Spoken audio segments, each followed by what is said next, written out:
আসসালামু আলাইকুম বন্ধুরা, আমার চ্যানেলে আপনাদের ওয়েলকাম আছে। তো আজকে আমি বানাবো কচু ডাল।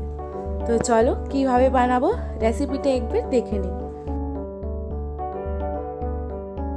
এখানে আমি নিয়েছি কচু, পেঁয়াজ, লঙ্কা গুঁড়ো, হলুদ গুঁড়ো, জিরে গুঁড়ো, আদা রসুন বাটা আর এখানে দু রকমের মিশানো ডাল।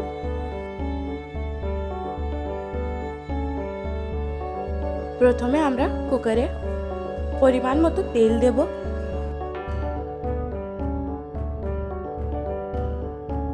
তেলটা গরম হলে ওটার মধ্যে আমরা পেঁয়াজগুলো ঢেলে দেব। পেঁয়াজগুলো ভালো করে ভাজা হয়ে গেলে এটার মধ্যে আমরা সব মশলাগুলো দিয়ে দেব।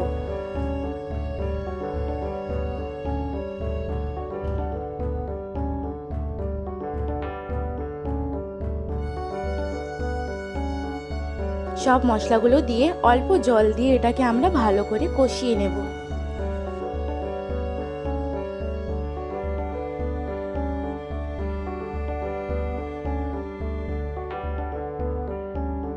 মশলাটা কষে এটার মধ্যে আমরা ডালগুলো ঢেলে দেব।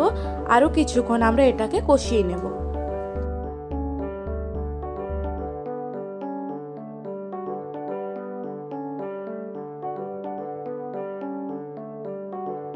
এবার এটার মধ্যে আমরা কচুগুলো ঢেলে দেব। ভালো করে এটাকে নাড়াচাড়া করে নেব।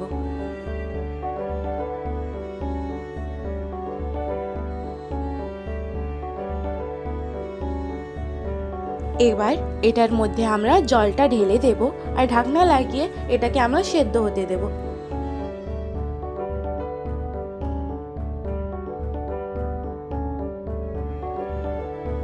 কচু ডালটা প্রায় হয়ে গেছে। এবার লাস্টে আমরা এটার মধ্যে ধনে পাতাগুলো ঢেলে দেব।